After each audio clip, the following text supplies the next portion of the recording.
Imagine for a second that you are trapped under a collapsed ceiling. Oh, man. Yeah, the air is just thick with dust. You can barely breathe, and the weight of the debris is literally pressing down on you. Or picture yourself as a passenger on a commercial flight. Right. You're sitting just a few rows behind a locked cockpit door, and suddenly something goes terribly wrong with the flight crew. That is a terrifying thought. It is, right. Or maybe you're just, I don't know, riding the subway home late at night, standing on a dimly lit platform at midnight, and trouble breaks out. What is your immediate instinctive reaction? You dial 911. Exactly. You dial 911, or someone around you does. And when that call goes out, you have a very specific, deeply ingrained expectation. You expect the person who shows up, whether it's a firefighter, a police officer, or a paramedic, to be physically capable of saving you. Yeah, you assume they can do the job. Right. You assume the system has vetted them, tested them, and ensured they have the sheer physical capacity to, pull you out of the rubble or chase down a threat. Hmm. But, and this is what we're getting into today, what if the physical requirements for that rescuer were quietly lowered? Lowered without the public knowing. Yeah, and what if they were lowered not because of new science or better equipment, but in a closed-door legal settlement, a negotiation that the person whose very life depends on that standard, weren't even participate in? Okay, let's unpack this because I am just completely absorbed by this. Well, it is a genuinely unsettling scenario when you put it in those terms. Right. But it is precisely the reality of our current legal framework. What's fascinating here is that you're describing a situation where the ultimate end user of a public service, the citizen in danger, is just entirely absent from the room when the quality of that service is being negotiated away. Completely absent. And the most startling part, I think, is that this isn't happening illegally. It's happening entirely within the bounds of standard civil procedure. Which brings us to the source material for today's deep dive. We have a really fascinating draft legal document. It's an amicus brief, right? Yes, an amicus brief. And for anyone who hasn't spent time in a law library, that's Latin for a friend of the court brief. This draft is dated June 12, 2026, and it has this incredibly striking title. It's called The Constituency That Dials 911. It's a great title. It really is. The moment I read it, it just grabbed me because it reframes the whole conversation. We aren't just talking about abstract employment law here. We're talking about the people making that desperate phone call. It is a remarkable piece of legal writing, not just for the subject matter, but really for its approach. Because, an amicus brief is essentially a document filed by someone who is not a direct party to a lawsuit. Right. They're basically an outsider. Yeah. Exactly. They have a strong interest, though. They're stepping in to say, Judge, before you rule on this dispute between the two parties in front of you, there is a broader perspective, an external consequence that you absolutely need to consider. In this case, the brief is trying to, pry open the courtroom doors for the public. So our mission today is to unpack this hidden structural gap in how emergency responder selection standards are defended in court. We're talking about the physical tests for firefighters, the aerobic tests for transit police, the baseline requirements for the people we call on our worst days. Yeah, the real world standards. And we are going to explore how those standards are currently vulnerable to being dismantled in secret. Plus, we'll look at a proposed legal mechanism outlined in this brief that aims to give the public a voice before those standards are lowered. It's like pulling back the drywall of the legal system and seeing all the rusted pipes underneath that actually keep the building standing. I like that. The rusted pipes analogy is very apt because this isn't just a technical argument about human resources. It's fundamentally about what happens when the legal system forgets the ultimate beneficiary of a job. Right. Usually, when we think about an employment lawsuit, we think of two parties, right? The employer and the employee, or maybe a job applicant who feels they were wronged. Yeah, it's a dispute between two people. It's a binary dispute. But in emergency services, the dynamic is entirely different. There is a third entity in the mix.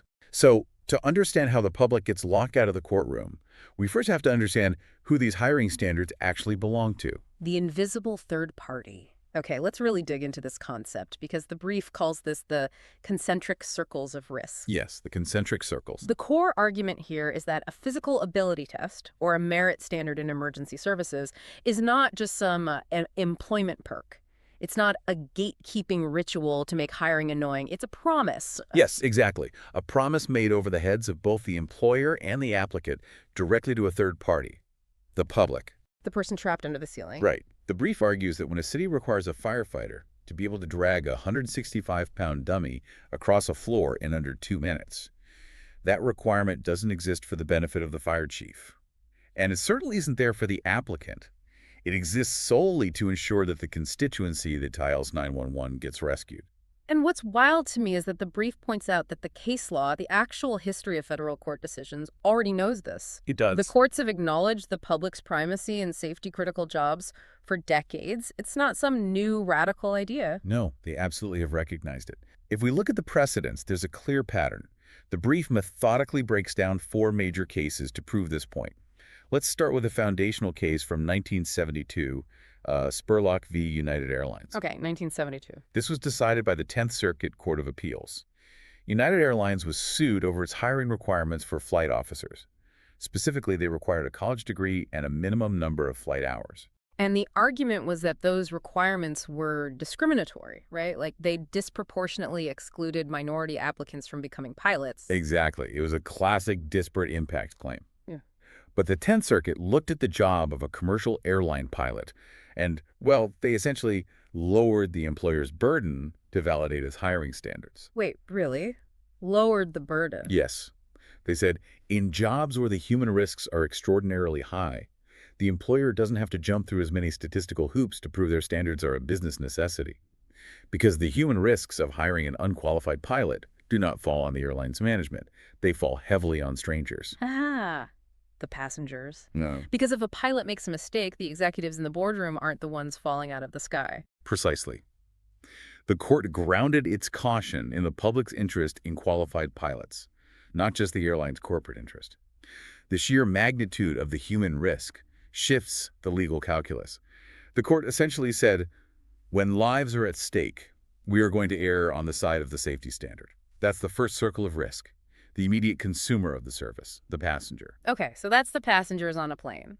But what about the public at large, the people who aren't necessarily buying a ticket, but just, existing in a city? Well, that brings us to a major Supreme Court case from 1979, New York City Transit Authority v. Beazer. This one dealt with the public at large in a very direct way. The Transit Authority had a blanket rule excluding all narcotics users from transit jobs. And that included people using methadone, right, for heroin addiction treatment. Right, and a group of individuals in methadone programs sued. They said this blanket exclusion was discriminatory and unconstitutional. And, to be fair to the plaintiffs, the trial court actually agreed with them to some extent. Oh, they did? Yeah. The trial court thought the rule was broader than strictly necessary. They argued that the Transit Authority can do individual assessments to see if a specific person was capable of doing the job safely. But then the Supreme Court stepped in. They upheld the Transit Authority's blanket rule on the strength of the system's safety goals. Even if the rule was maybe a little too broad, like even if it excluded some perfectly capable people. Exactly. The underlying principle from Beazer is that where the danger runs directly to the public, the millions of people riding the subway every day, the Constitution doesn't demand that a personnel policy be perfectly surgically tailored. It just demands that it be genuinely protective of the public. The safety of the riders trumps the perfect tailoring of the employment policy. Man, that makes sense. And then it gets even more specific, right, when we talk about actual physical requirements.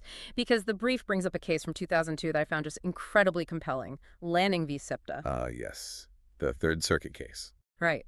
SEPTA is the transit authority in Pennsylvania. They instituted the specific aerobic cutoff, a running test requiring candidates to run 1.5 miles in 12 minutes for their transit police officers.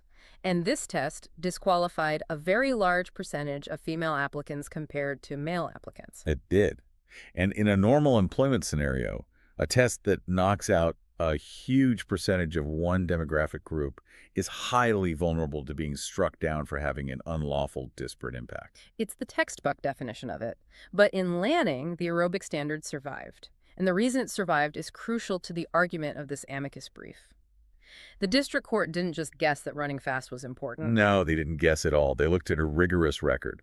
The court found that incumbent officers who scored below that specific aerobic cutoff demonstrably failed the public in the field. Yeah. The record showed hundreds of foregone arrests. It literally showed suspects outrunning the badge, getting away with crimes because the officers simply could not catch them on foot. Foregone arrests. That is such a clinical term for a terrifying reality. I mean, it means a criminal was right there, the officer was right there, and the officer just couldn't physically keep up. Yes. The court looked at these measured field outcomes and said, lives and property depend on this. The public needs officers who can catch the people they're chasing up and down subway stairs. The validation of the test was tied directly to the safety of the constituency dialing 911. Wow. So in Spurlock, it's the passengers. In Beezer and Lanning, it's the general public riding the transit system. But the brief takes it even further inward. It's not just the public being protected by these standards, it's also the coworkers. Yes, the innermost circle of risk. To illustrate this, the brief cites Fitzpatrick v. City of Atlanta, a 1993 case from the 11th Circuit. This case involved a strict no-beard rule for Atlanta firefighters. Now, this rule had a conceded disparate impact. It disproportionately affected African-American men who suffer from a skin condition called pseudofolliculitis barbae, which is severely exacerbated by shaving. It's a painful condition, and the rule clearly impacted one demographic group more than others. But the rule survived. Why? Because I can imagine some people arguing, what does a beard have to do with fighting fires? Just let the guys grow beards if shaving causes medical issues. Well, the rule survived because of the physics of firefighting equipment.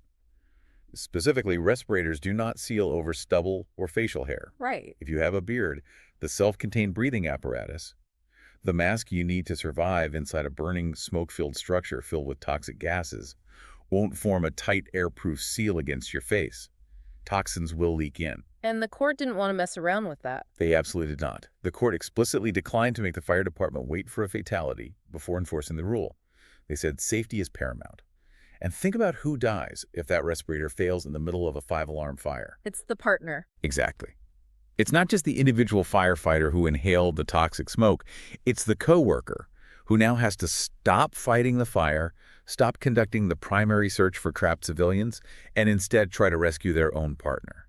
Or it's the citizen trapped on the 3rd floor who burns to death because the rescue team was compromised. So we have these concentric circles of risk perfectly mapped out by the courts over decades. You have the coworker entering the burning building right beside the new hire, inner circle. Right. You have the passenger on the plane or the train, middle circle. And then you have the general public, the people dialing 911, the outer circle. All three of these groups bear the ultimate physical life or death risk of an unqualified hire. But, and here's the massive paradox that this entire deep dive revolves around, none of these people are actual parties in the employment lawsuits that challenge these hiring standards. That is the defining anomaly. That is the structural void that this amicus brief is trying to spotlight. It's crazy. The beneficiary named in all these major court holdings.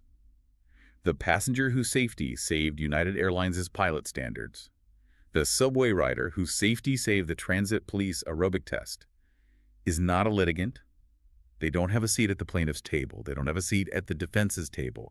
They have no legal standing in the room when the lawsuit is happening. Okay, I want to pause here because I can hear someone listening to this right now thinking, wait a minute. If the law already recognizes the public safety, if we have 50 years of case law like Spurlock and Lanning saying, yes, public safety is paramount, what is the actual problem? All right, it seems like the system works. Yeah.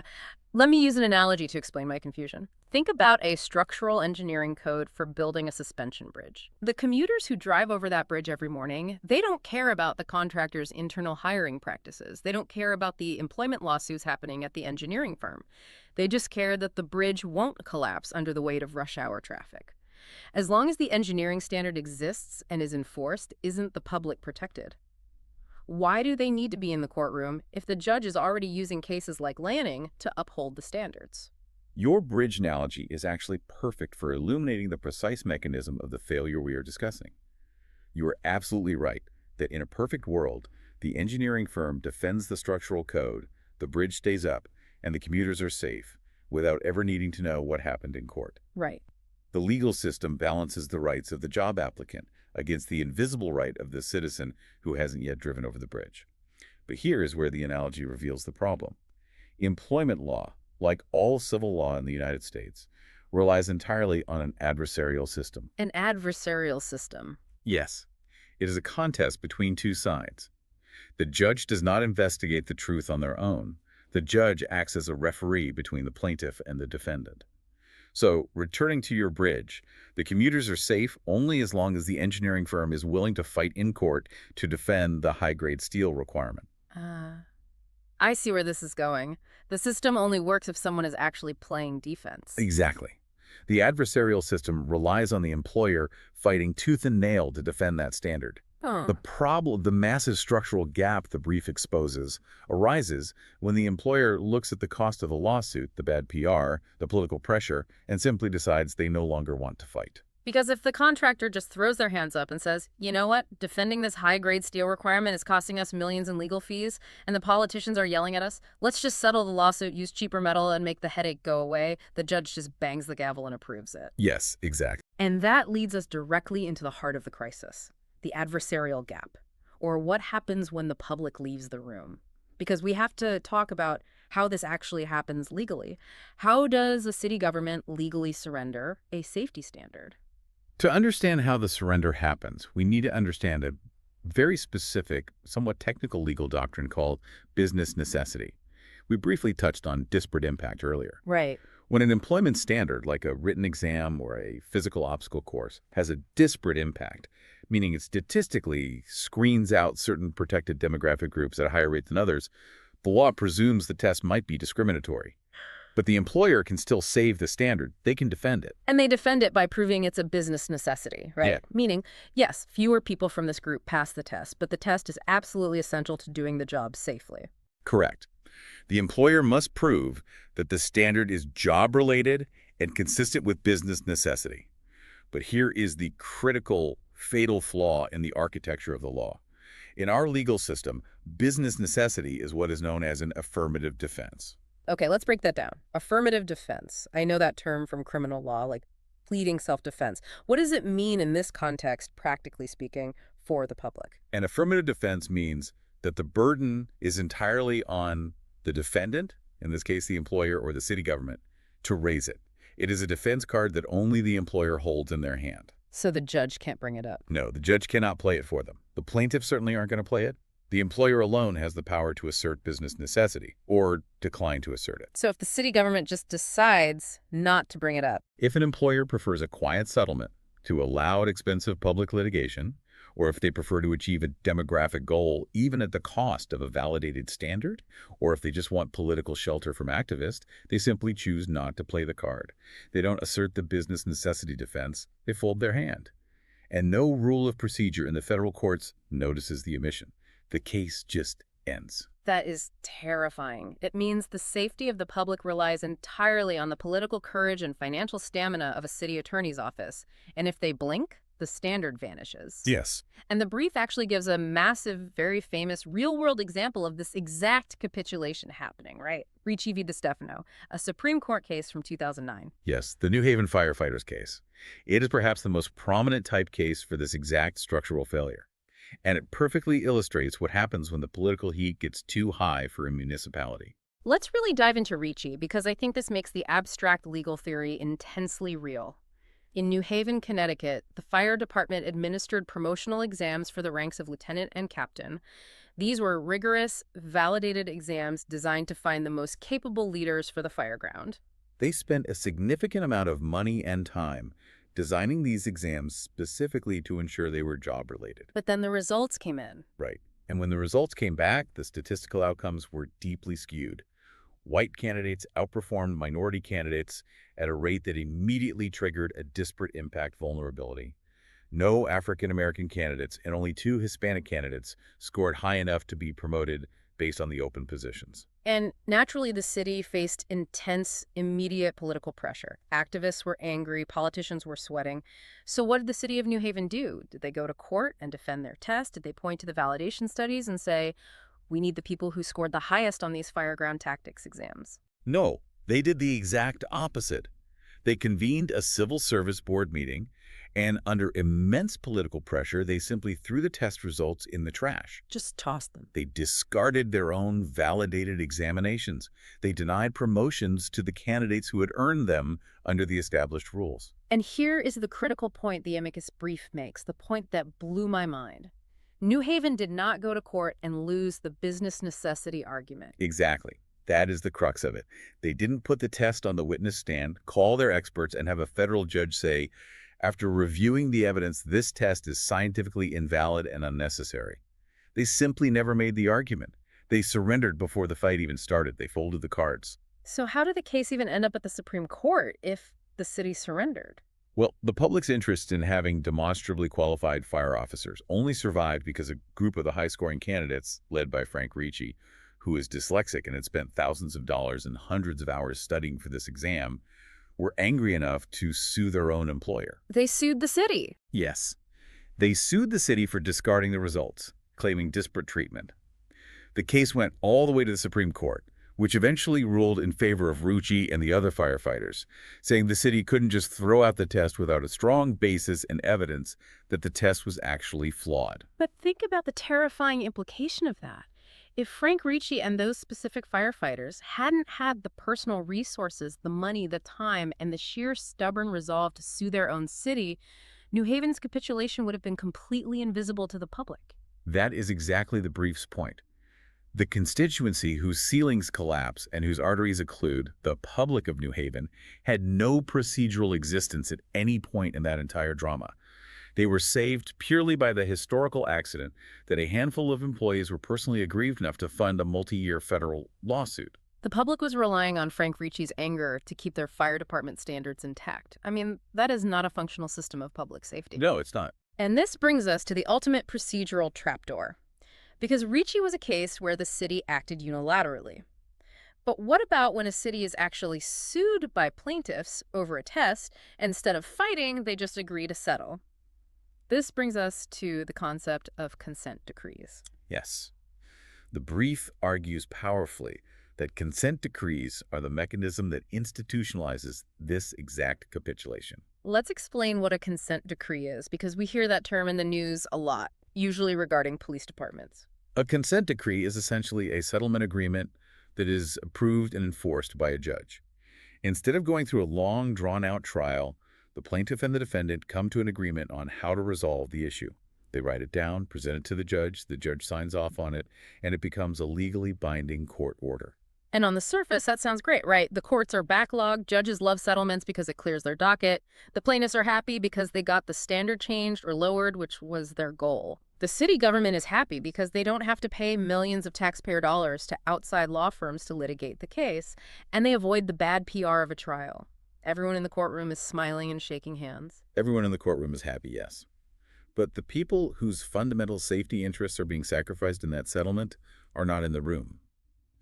If we connect this to the bigger picture, when the employer and the claimant class align, the adversarial tension snaps. The judge is no longer a referee between two fighting parties. The judge is just asked to bless a contract. And the moment those two sides align, the public's interest simply exits the courtroom. Wow. And the brief references a case called Martin v. Wilkes from 1989 and the subsequent Civil Rights Act of 1991 to show just how entrenched this lockout is. What happened in Birmingham? Martin v. Wilkes is a fascinating piece of legal history. It involved the Birmingham, Alabama Fire Department. The city and a group of African-American plaintiffs had entered into consent decrees that included aggressive, race-conscious promotional goals, essentially quotas to remedy past discrimination. But a group of white firefighters who hadn't been parties to those original lawsuits sued, saying, wait a minute, this consent decree is now discriminating against us, and we never had a chance to argue against it. Because they weren't in the room when the deal was cut. Exactly. And initially, the Supreme Court actually recognized this structural problem. In 1989, the court ruled in favor of the white firefighters, noting a fundamental principle of Anglo-American jurisprudence. A settlement between one group of employees and an employer cannot magically extinguish the conflicting legal claims of people who never joined the lawsuit. You can't sign away someone else's rights. That makes total sense. So the Supreme Court said, you can challenge the decree. But then Congress got involved? Right. Congress was worried that allowing endless challenges to consent decrees would destabilize civil rights progress. So they stepped in and passed the Civil Rights Act of 1991, which deliberately narrowed who can challenge these decrees. How did they narrow it? Congress essentially codified a rule of notice. They said if you want to challenge an employment consent decree, you have to have received actual notice that it was happening, and you must have had a reasonable opportunity to object at the time. If you got notice and stayed quiet, You can't complain later. Okay, but let's apply that to the constituency that dials 911. Think about the resident living in a third-floor apartment, the citizen whose roof might collapse next year. Do they get a certified letter in the mail saying, hey, the city is settling a lawsuit and we're going to lower the physical requirements for the fire department to drag you out of a fire? Do you object? Of course not. They receive no notice of a closed-door employment settlement. And even if they somehow read about it in the newspaper, they have no legal standing to intervene.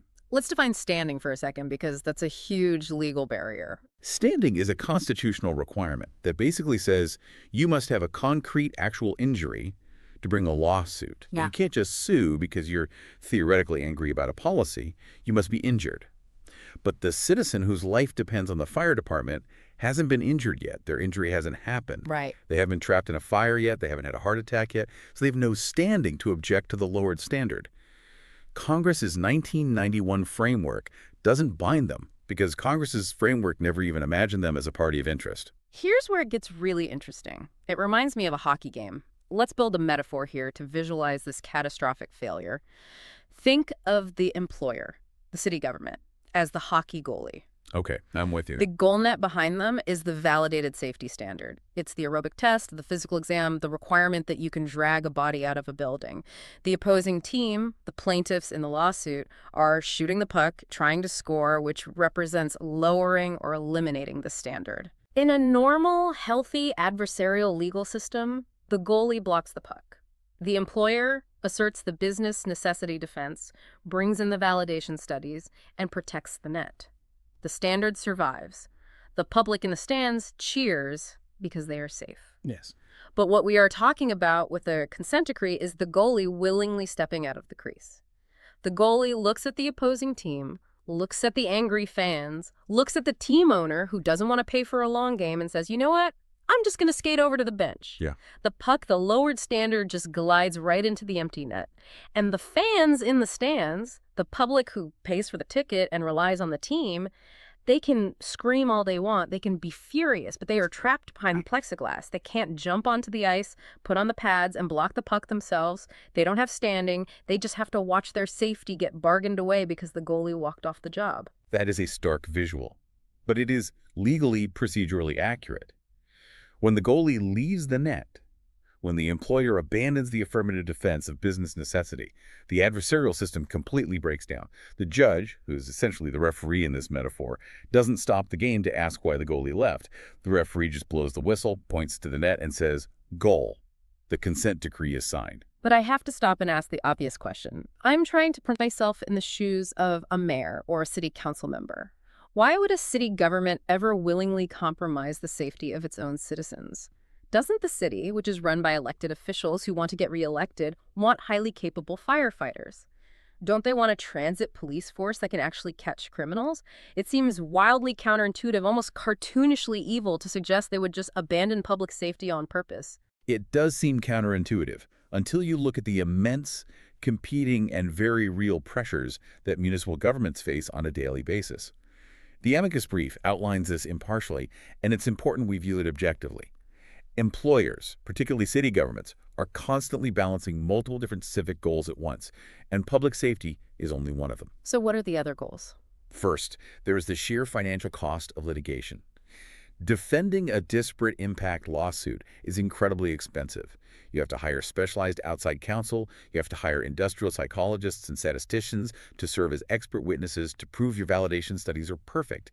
It can cost millions of taxpayer dollars and drag on for 5, 6, 7 years. Wow. Many city councils simply look at that price tag and say, we can't afford to defend this test, even if it's a good test. So they settle just to stop the financial bleeding. Exactly.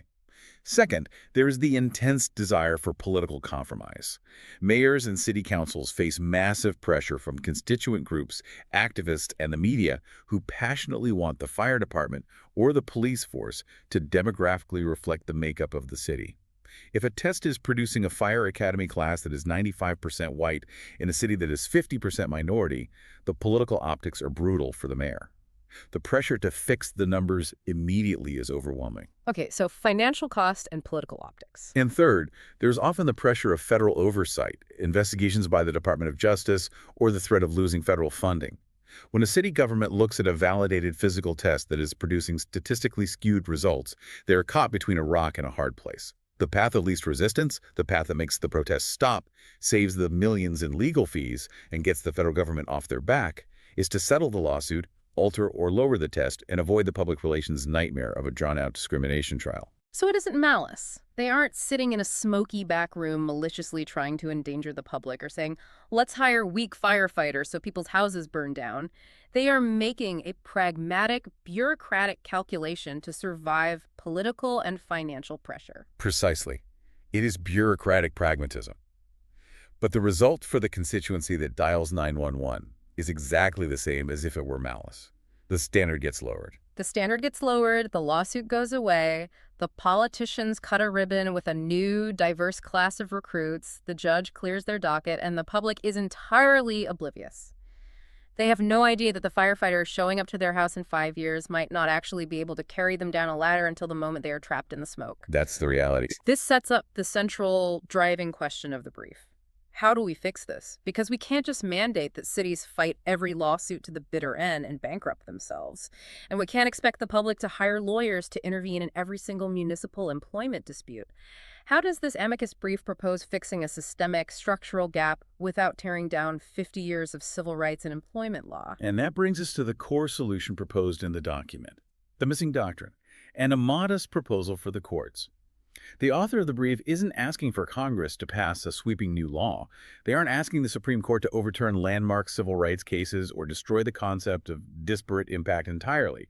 They are proposing a highly targeted, elegant solution using an existing procedural rule that is already on the books. Federal Rule of Civil Procedure 37. Federal Rule of Civil Procedure 37. What exactly does that rule do? Rule 37, especially under the recent amendments that went into effect in 2023, is the rule governing amicus briefs at the federal district court level. Historically, amicus briefs were mostly a thing at the Supreme Court or appellate courts. But the new Rule 37 clarifies how they work at the trial court level. And it is an incredibly powerful tool because an amicus, a friend of the court, needs no standing. Meaning they don't have to prove they've already been injured. Correct. They need no actual injury. They don't need to join the lawsuit as a formal party, which is a complicated process called joinder. And crucially, since the 2023 amendments, they don't even need the consent of the plaintiff and defendant to file, nor do they even have to file a formal motion asking the judge for permission. They simply need to have an interest in the case, and they file a statement of that interest. So it's the ultimate backdoor into the courtroom for the public. It's the one door the courthouse inadvertently left unlocked for the constituency that dials 911. Precisely. The brief is using Rule 37 to walk right into the courtroom, bypass the hockey goalie who left the net, and say directly to the judge, Your Honor, we have a vital life or death interest in being rescued by physically capable responders. And since neither the plaintiff trying to lower the standard nor the defendant city trying to save money is representing that rescue interest in this settlement, we are putting it on the record ourselves. What I find brilliant about this strategy is that the brief is incredibly explicit that it is not asking for new doctrine. It isn't trying to fight the culture wars or overturn established law. It explicitly says it isn't asking the court to overturn landmark cases like Griggs v. Duke Power Co. Right, the 1971 case. Yeah, the one that established disparate impact liability on the first place. The brief even mentions, almost as an aside, a memo from the Office of Legal Counsel dated June 9, 2026. Apparently, this memo raises questions about the fundamental constitutionality of disparate impact liability altogether. But the brief basically says, look, whatever the Supreme Court eventually decides to do with that larger explosive constitutional war over Griggs, we don't need it to resolve this specific problem. This brief asks for something latent in 50 years of existing case law. It is a very restrained, very disciplined legal argument. It relies heavily on a 1983 Sixth Circuit case, Williams v. Vukovich. In that case, the appellate court ruled that a district court judge has a mandatory affirmative duty before approving a Title VII consent decree. A mandatory duty. Not a suggestion, but a requirement. Exactly. The judge cannot just be a rubber stamp. They can't just look at the settlement, see that both sides signed it, and bang the gavel. The judge must affirmatively ensure that the decree is fair, adequate, reasonable, and consistent with the public interest. The amicus brief argues that this duty to find the public interest hasn't disappeared from the law, it has simply atrophied from disuse. Judges have stopped exercising the muscle. Consistent with the public interest. Those are the magic words. If the judge has to find that lowering a firefighter physical test is consistent with the public interest, how on earth do they do that without seeing evidence? So the brief proposes a specific rule of decision for judges to use when they're handed one of these consent decrees. What is the exact legal rule they are proposing? The proposed rule is incredibly tight. It goes like this. Where a proposed decree abandons or dilutes a selection standard that has been previously validated to safety outcomes, the public interest finding cannot rest simply on the parties agreeing to it. The court must require record evidence that the replacement procedure preserves the operational capacity that the original standard secured. Okay, I need to pause and savor the logic here because it is brilliant. The brief points to a famous Supreme Court case from 1977, Dothard v. Rawlinson. Yes. In that case, the state of Alabama had arbitrary height and weight minimums for its prison guards. I think you had to be 5'2" and 120 pounds. Those minimums were struck down by the Supreme Court. Why? Because Alabama completely failed to prove them. They never actually tried to measure the strength they claimed they needed. They just used height and weight as a lazy proxy, and it disproportionately excluded women. Right. The amicus brief is demanding perfect symmetry. It says, if an unproven standard falls, like the lazy height and weight rules in Dothard, then a proven, validated standard must stand. If scientific validation is a currency required for an employer to defend a standard, it must also be the currency required to abandon one. It is an undeniably clever legal maneuver. It weaponizes the plaintiff's own logic against the settlement. It takes the landing record, remember the SEPTA Transit Police case we discussed, with the rigorous correlation to field outcomes, the running test tied to the exact count of foregone arrests. It turns that kind of rigorous scientific evidence into the floor for unmaking a standard, not just defending one. Wow. The brief is telling the judge, you cannot just wave away a validated safety standard because everyone in the courtroom wants to go home early. If the city proved 5 years ago that firefighters need to lift 165 pounds to save a life, you cannot approve a settlement that lowers it to 100 pounds unless they prove scientifically on the record that 100 pounds is sufficient to carry a human being out of a fire. Let me give you another analogy to visualize what the brief is asking the judge to do. Think of a validated safety standard in fire department as a load-bearing wall in a house. Okay, a load-bearing wall. You have a buyer and a seller negotiating the sale of this house. Both of them are looking at the living room, and they agree, you know that this load-bearing wall in the middle of the room is really blocking the light. It's an eyesore. Let's just tear it down to open up the floor plan so we can close this real estate deal today. They both want it gone. They both agree. They click hands. They are completely aligned. But before they can grab a sledgehammer and tear it down, the city building inspector, who represents the judge in the scenario, has to sign off on the permit. Yep. The inspector cannot just walk in, look at the buyer and seller holding hands, and say, well, you both agree, so go ahead and tear it down. The inspector has a mandatory duty to demand engineering proof. They have to demand record evidence that the new support beam they plan to put up will actually hold the roof up. Because the safety of future occupants, the people who will buy the house 10 years from now who aren't at the negotiating table today, is at stake. If you needed complex engineering math to build the load-bearing wall in the first place, you need engineering math to prove you can safely remove it. That analogy perfectly captures the mechanism of the proposed rule. The brief is demanding that the judge stop acting as a mere notary public, blindly stamping an agreement, and start acting as the structural inspector, demanding evidence that the roof won't cave in on the public. If the parties want to lower the standard, fine. But they have to prove the new standard still catches the criminal and still puts out the fire. It sounds like a bulletproof legal argument when you lay it out like that. But every good brief, every good lawyer has to anticipate the attacks against their argument. If you're going to walk into a federal court as an uninvited amicus, using Rule 37 to tell the judge to halt a settlement that both the city government and the civil rights plaintiffs desperately want to sign, you are going to face fierce, coordinated opposition from both sides. Indeed you are. The author of the briefs is well aware of this, and they dedicate a significant portion of the document to dismantling the strongest objections they anticipate facing. And doing so requires looking at some heavily contested, deeply sensitive societal issues regarding race, gender, and public policy. The brief tackles 4 main objections head-on. Let's walk through these objections because they are fascinating. Objection 1. Amici add rhetoric, not record. Basically, the critics, the lawyers for the city and the plaintiffs, are saying, Who are you? You are just an outside advocacy group coming in here making fancy emotional speeches about collapsed ceilings. You aren't submitting new scientific evidence or validation studies about fireground physiology. You have no records, so the judge should ignore you. How does the brief respond to that? The brief responds with a surprisingly candid admission. It essentially agrees. It says correct as far as it goes. Okay. But it argues that the objection fundamentally misses the point of what an amicus does. The amicus brief isn't asking the court to take its word on the physics of firefighting or the biomechanics of a police foot chase. It is asking the court to demand that someone in the room, namely the employer or the plaintiff who are proposing the settlement, make a record. Oh, I see. The amicus is just pointing a flashlight at the judge and saying, do your job, enforce your mandatory duty under Vukovic to find the public interest.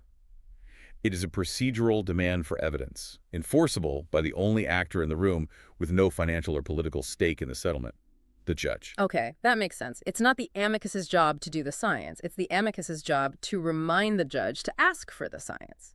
So that leads to objection 2. The critics will say, validation studies rarely tie cutoffs to field outcomes. They are basically saying, look, it's too hard to scientifically prove that doing 40 push-ups equals saving a life in a fire. The science of human performance isn't that precise, so you can't demand perfect symmetry. We have to lower the standard because we can't perfectly prove the old one anyway. The brief rejects this entirely as a lazy excuse. It conceives that yes, in practice, a lot of validation literature historically might be thinner than it should be. Some tests were poorly designed. But it points right back to the Lanning case with the SEPTA Transit Police. Lanning proves definitively that it can be done. Because they actually counted the foregone arrests. Right. SEPTA proved with hard data that aerobic capacity correlated directly to successful arrests, to officer commendations, and to a quantified tragic count of foregone arrests. The brief argues that if the validation literature in a specific department is thin, the public policy answer is for employers to spend the money to fund more rigorous validation studies. Not lower the standard. The answer is absolutely not to use the lack of data as an excuse to quietly dilute the standards in the dark. Again, it returns to the one-way ratchet. Unvalidated standards fall immediately under court scrutiny, yet validated standards can be bargained away for nothing in a settlement. The brief demands symmetry. If you can measure the disparate impact with statistical precision, you must measure the physical rescue capacity with the same precision. Which brings us to objection 3. And here is where we need to tread very carefully, because this is the most philosophically profound and probably the most controversial part of the entire document. The objection is simple and devastating. Who appointed you the public's voice? The critics will say, you are coming in here claiming to speak for the constituency that dials 911, but the public is not a monolith. This raises an important question, Yeah. and it is crucial that we analyze this impartially, as the brief itself attempts to do. The brief admits up front that no one appointed them the sole voice of the public. The public interest is not a single, unified thing. It is heavily contested in a diverse democracy. There are deeply competing visions of what serves the public best. On one side, you have groups like the Vulcan Society Interveners, referenced in the text. These are organizations of Black and minority firefighters. They argue, very passionately and with historically valid civic reasoning, that the public interest is best served by a fire department or a police force that demographically resembles the city it serves. They argue that representation, community trust, and breaking down historical barriers to entry are paramount public safety goals. A community that doesn't trust its police force is not a safe community. That is a deeply held philosophy of public safety. And on the other side, you have the vision presented in this amicus brief, which argues that the public interest is best served by a department with absolute maximum physical rescue capacity. They argue that when the ceiling collapses or when the active shooter is in the hallway, the only thing that matters in that split second is the raw, mechanical, physical strength and endurance of the person coming through the door. Exactly. Two distinct, compelling philosophies. And to be perfectly clear, as analysts of this document, we are taking no side between these two philosophies. Both represent deeply held, highly valid visions of what a society needs from its public servants. Right, absolutely. But the brief's legal point is procedural, not ideological. Its point is simply this. A federal court can only adjudicate these competing, highly valid public interests if both are argued in the room. Right now, under the consent decree framework, When a city settles a lawsuit and lowers a physical standard to achieve a demographic goal, only one vision of the public interest is being represented at the table. The vision of maximum physical rescue capacity has been left out in the hallway. Because the goalie left the net. Yes, the brief is using Rule 77 to say, we aren't claiming to speak for everyone, and we aren't saying the demographic goals are invalid, but we are making sure the courtroom stops being structured as if the physical rescue interest doesn't exist at all. Both sides of the scale must be loaded before the judge weighs the public interest. But let me ask you a hypothetical question. Is it a zero-sum game? Can't a city have a fire department that is both fully representative of its diverse population and perfectly, maximally physically capable? Why does it have to be a fight between the two? If we look at this from a purely analytical standpoint, in a perfect, frictionless world, yes, you would have both. Yeah. But disparate impact lawsuits arise precisely because, in reality, we don't live in a frictionless world. Certain physical tests, especially extreme upper body strength tests, yield statistically uneven results across different demographics, particularly between men and women. Yeah. The legal friction is about what a society does when those two valid goals temporarily conflict in the hiring process. Do you alter the test, lower the passing score, change the physical task to immediately achieve the demographic goal, or do you keep the rigorous physical standard intact and instead change how you recruit, how you fund physical training programs, and how you prepare minority and female candidates long before the test occurs, which takes much longer? The amicus brief argues that if you choose the first option, if you choose to alter the test today, you must prove scientifically that the altered test doesn't compromise the rescue capacity. Which brings us perfectly to the fourth and final objection, Objection 4, which deals with exactly that friction, specifically regarding men and women. The critics point to a specific case, Bauer v. Lynch, decided in 2016 by the Fourth Circuit. Right, the FBI case. This case upheld what are called equal burden standards, which is a legal term for gender norming. Basically, it means having different physical requirements for men and women to pass the same job qualification. The critics look at the amicus brief and say, look, Bauer allows us to have different standards based on gender to avoid disparate impact, so your whole argument about strict, unyielding physical standards is legally wrong. The brief tackles the Bauer precedent head-on, and it does so with a really fascinating bit of logic.